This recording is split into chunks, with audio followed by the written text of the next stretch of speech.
hoy organizamos una gran caravana. Este año fue oficialmente organizada por ya la fundación y pues estamos viendo buena aceptación. Nuestra ruta será desde Sabaneta, Santa Cruz, Paradera, Norte, Playa y terminaremos en el Post Cantor. Claro que sí, ya desde hoy empieza lo que es nuestra celebración de Fiestas Patrias. Seguidamente va a ser el sábado 30 de julio también en Playa Pavó. Están todos cordialmente invitados.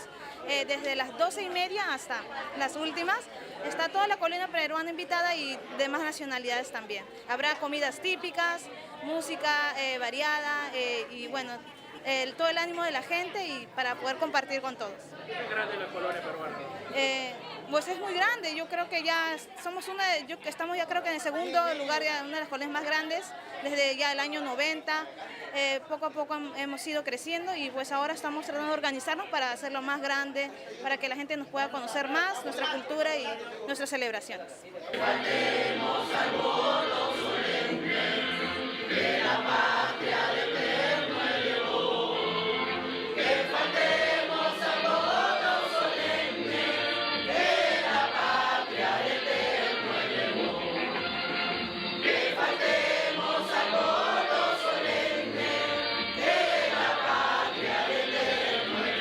Por ahora estamos todo eso en proyecto, pero sé que también hay de la colonia, no solamente de la fundación, hay demás peruanos que hacen fiestas religiosas, que es en octubre, lo que es el Señor de los Milagros, que es un evento muy bonito, que no solo se conoce en Perú, sino también en Colombia, Venezuela, y es un evento muy bonito y que hace un recorrido también por lo que es el centro de Aruba en la iglesia.